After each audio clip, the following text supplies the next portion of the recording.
Son ya las 7 de la mañana con 21 minutos en todo el Ecuador continental, una hora menos en la región insular. Tiempo de recibir en esta mesa de trabajo al doctor Javier de la Cadena, juez de la Corte Nacional de Justicia, a quien agradecemos por atender esta invitación. Doctor, gracias por estar en esta mesa de trabajo. Lo hemos invitado para hablar, obviamente, del sector justicia, cuando ahora mismo está seriamente cuestionado todo el sistema por jueces, fiscales, abogados, inclusive, no todos, pero vinculados algunos de ellos al crimen organizado, y se trata de recomponer, si se quiere utilizar ese término, el sistema de justicia. Y quiero empezar preguntándole a usted, que tiene una visión amplia desde adentro, ¿por dónde hay que empezar a recuperar la justicia? Bienvenido, buenos días. Gracias, buenos días, Jorge. Gracias a Radio América por esta oportunidad de conversar con toda su audiencia. Bueno, sí, es verdad de que la justicia ecuatoriana en este momento se encuentra en el ojo del huracán, ¿no? Porque el crimen organizado ha permeado la institucionalidad estatal y el sector de justicia no ha sido la excepción. Actualmente yo presido la sala especializada de lo penal, penal militar, penal policial, tránsito, corrupción y crimen organizado de la Corte Nacional de Justicia, donde es la sala donde se realizan todos estos procesos penales que están a la vista pública, ¿no? Hemos visto de cómo el crimen organizado en casos como Metástasis, Plaga, Purga, ¿no? ha infiltrado a nuestros funcionarios judiciales. Tal es así que hemos tenido que empezar sancionando dentro de la propia casa a estos malos elementos que en todo caso pues de alguna forma han colaborado con el crimen organizado. En este sentido pues sí es verdad de que la justicia se encuentra en crisis, pero no solo la justicia sino toda la sociedad, porque el crimen organizado permea toda la institucionalidad, permea la sociedad. Por eso alguna vez decíamos, ha llegado una etapa donde el ciudadano que cumple su rol debe definirse, o está con la civilización, es decir, con aquellas personas que queremos el funcionamiento de un Estado constitucional de derechos, o está con la incivilización, con aquellas personas que no quieren que funcione el Estado constitucional de derechos y más bien pues tienen intereses ajenos a la democracia, ¿no?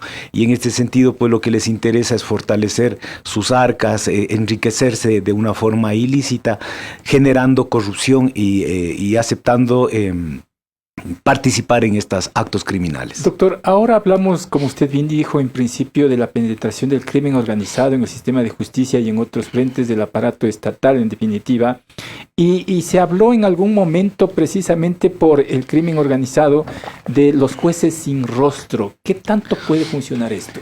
Bueno, esta medida ha sido una medida que históricamente ha sido implementada en otros países, ¿no? Por ejemplo, en Italia, en Colombia, en Perú. Pero justamente se ha dado cuando el Estado ha sido superado por el crimen organizado, ¿no?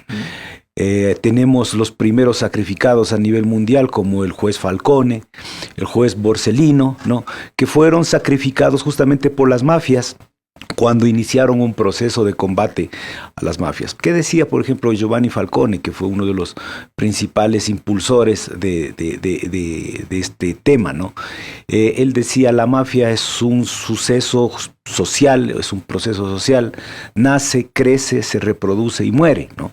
Y en este sentido, pues en el Ecuador estamos viendo eso, que ha nacido, ha crecido, estamos en una etapa a lo mejor de reproducción, pero en algún momento tiene que morir, ¿no?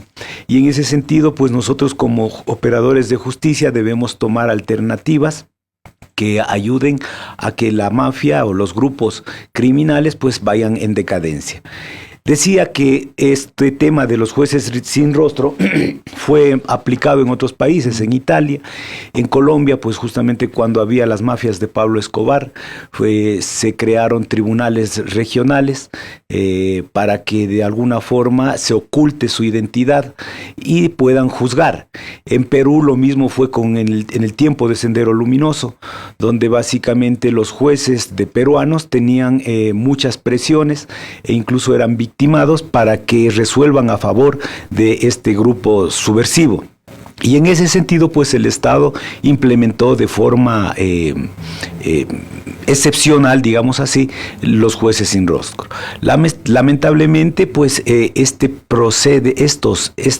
experiencias han sido impugnadas y la Corte Interamericana de Derechos Humanos estableció de que se vulneran algunas garantías de los derechos humanos, ¿no? Por ejemplo, a tener un juez, a un juicio público, porque los juicios de los jueces sin rostros eran juicios secretos, donde no se conocía la identidad de los juzgadores. Entonces, al no conocerse la identidad de los juzgadores, también se manifestó de que se vulneraba el derecho a un juez natural, el derecho a la defensa, es decir, que el procesado pueda conocer quién es su juzgador, que pueda impugnar, es decir, que pueda presentar a lo mejor un juicio de recusación, considerando pues de que no presta la garantía de independencia e imparcialidad. Entonces, ante estas situaciones, pues la Corte Interamericana ha manifestado de que no es pertinente los jueces sin rostro, sino más bien que el Estado debe reforzar la seguridad de los jueces que enfrentan al crimen organizado.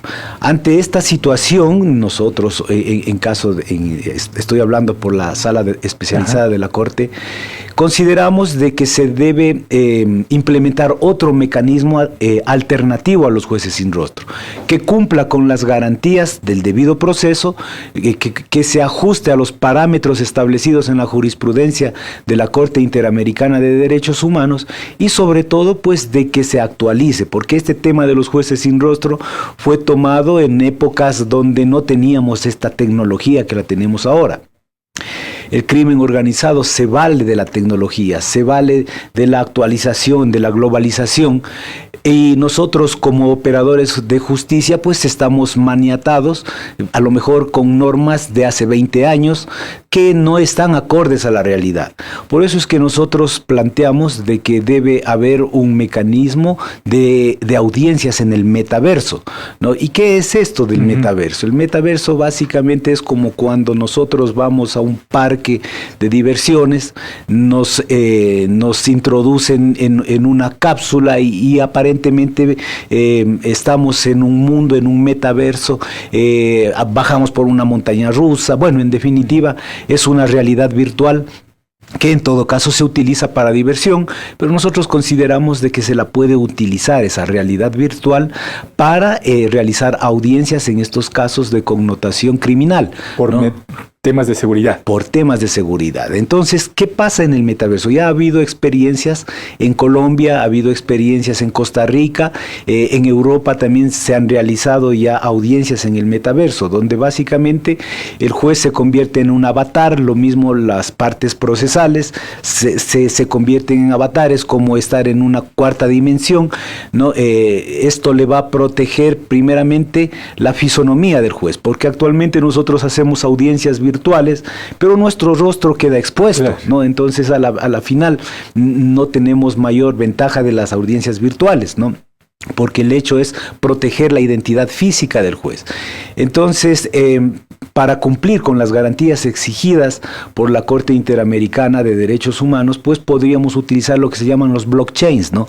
¿Y qué es este tema de los blockchains? Son un sistema de bloques de seguridad donde se puede almacenar información. Esta información puede ser expuesta a los sujetos procesales sin revelar la identidad física del juzgador.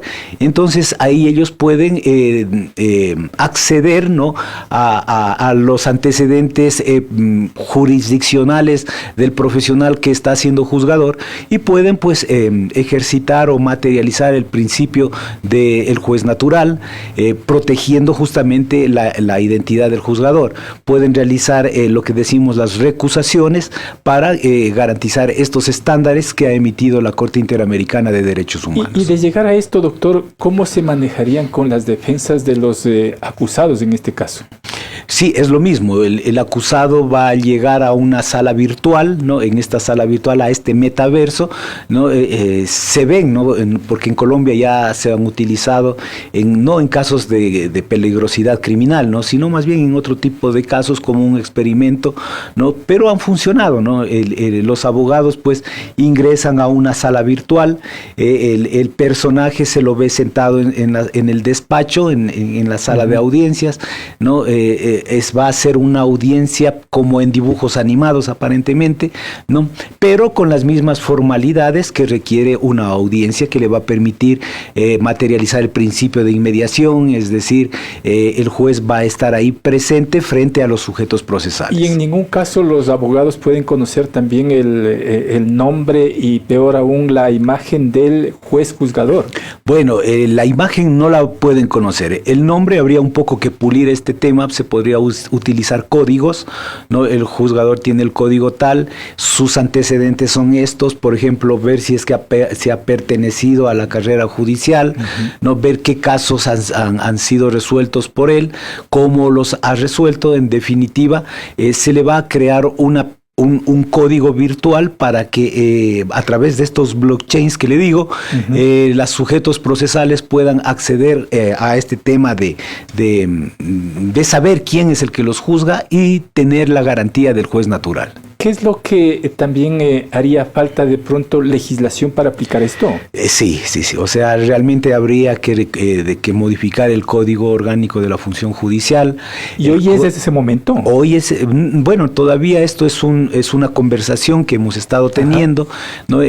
Algún momento, pues, le cuento de que para esto se necesitarían muchos recursos, pero lamentablemente en nuestro estado actual ni siquiera tenemos los jueces completos, los jueces físicos, ¿no? Por ejemplo, asistimos a una reunión con el Consejo de la Judicatura, con la doctora Mercedes Caicedo, quien nos informaba que en este momento en Ecuador se necesitan 750 jueces aproximadamente para cubrir el déficit que en este momento se está dando, ¿no?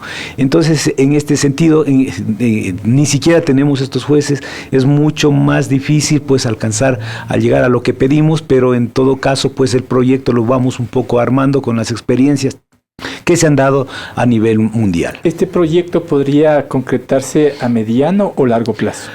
Yo creo que a mediano plazo, ¿no? Porque lo que se requiere es un poco de actualización tecnológica y recursos, ¿no? Mientras no existan recursos, pues podremos seguir hablando, podremos seguir soñando en proteger a nuestros juzgadores que manejan crimen organizado, pero la realidad ecuatoriana, entiendo de que la cuestión económica, si queremos de que el Estado democrático, el Estado constitucional de derechos funcione, debe hacer un esfuerzo y dar los recursos necesarios para que estos temas que los consideramos urgentes para proteger a nuestros juzgadores vayan funcionando. Mientras tanto, la doctora Mercedes Caicedo, que es la actual presidenta del Consejo de la Judicatura, ¿por dónde debe evacuar su agenda o su hoja de ruta? Bueno, entendemos de que la agenda o la hoja de ruta que ella en este momento ha planteado es primeramente llenar todas estas vacantes que existen de juzgadores a nivel nacional. Conversábamos, nos reunimos con todos los presidentes de las cortes provinciales del país y en todas las provincias existe un déficit de juez. Le pongo por ejemplo Imbabura, ¿no? Imbabura, cuando yo era juez de la corte provincial allá, ¿no? Teníamos 12 jueces, ¿sí? En la actualidad entiendo que están 4, ¿no? Imagínese toda esa carga procesal sin despacho. Nos comentaba el presidente de la corte que están señalando audiencias para el 2027, para agosto del 2027. Entonces, lógicamente que la ciudadanía tiene derecho a reclamar, tiene derecho a decir, bueno, esta justicia es lenta, esta justicia no está brindando una tutela judicial efectiva. Esto le pongo como ejemplo. En todas las provincias tienen estos problemas. En unas más, en otros menos, ¿no? Aquí en Pichincha se tiene problemas fuertes faltan casi como 80 jueces y así en el resto de provincias, ¿no? Entonces, ante esto pienso de que lo principal en este momento es cubrir estas vacantes, por eso es que se está organizando el concurso, la Corte Nacional, pues de alguna forma contribuimos en esto, haciendo una interpretación, una aclaración a la norma, específicamente para la viabilización de las pruebas de confianza, ¿no? Porque los otros dos procesos justamente se cayeron por eso, ¿no? Por la deficiencia de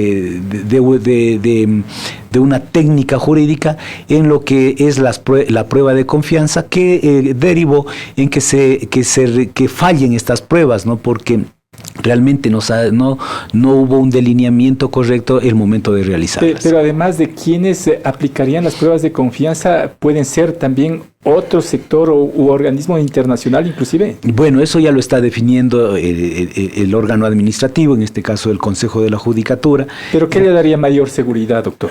Es justamente tener las reglas claras, ¿no? De una prueba de confianza, que se debe entender cuáles son los parámetros de evaluación, ¿sí? Porque muchas veces, pues en las anteriores pruebas de confianza, se evaluaban cuestiones que no eran inherentes al cargo, ¿sí? Entonces, en este sentido, pues lo que la prueba de confianza debe garantizar es de que el juzgador pues no sea un peligro para la sociedad el momento en que ha ingresado, ¿no? Y en ese sentido pues va a haber parámetros tanto de eficiencia en la cuestión administrativa, de que sea una persona que no vaya a sucumbir a presiones tanto de grupos de crimen organizado o grupos de poder, ¿no? Frente a estas resoluciones. Entonces, en este sentido, pues los parámetros deben ser definidos, deben ser claros para que en todo caso se realicen, yo creo que estas pruebas psicológicas que deben ser complementadas con otro tipo de investigación. ¿El éxito de este concurso pasa por reglamento también, entonces, doctor? Sí, debe haber entiendo que ya hay una reglamentación en el Consejo de la Judicatura, tanto para los jueces constitucionales, que es la prioridad, como jueces de la Corte Nacional, que también ya se avecina el próximo concurso. Los pocos juzgadores titulares que quedan en la Corte Nacional ya van a terminar su periodo el próximo año en enero. En todo caso, pues la mayoría de los jueces que estamos ahí somos jueces temporales, que somos juzgadores de carrera y que hemos tenido que suplir las necesidades institucionales. En este tipo de concurso debe haber la participación de sectores como colegios de abogados, como la academia y como veedurías internacionales, por ejemplo. Sí, yo pienso que es muy importante la auditoría social para todo este tipo de situaciones, y en ese sentido pues los reglamentos están diseñados para eso, ¿no? Para que sea justamente la comunidad, la sociedad, quien va a conocer a los postulantes y pueda realizar impugnaciones, y eso pues va a ayudar a que la gente correcta entre al puesto correcto. Con eso me quedo, mi estimado doctor. Le agradezco mucho por su tiempo. A usted, Jorge, muchas gracias. Siempre el doctor Javier de la Cadena, juez de la Corte Nacional de Justicia, 7:40. Cumplimos con un corte comercial.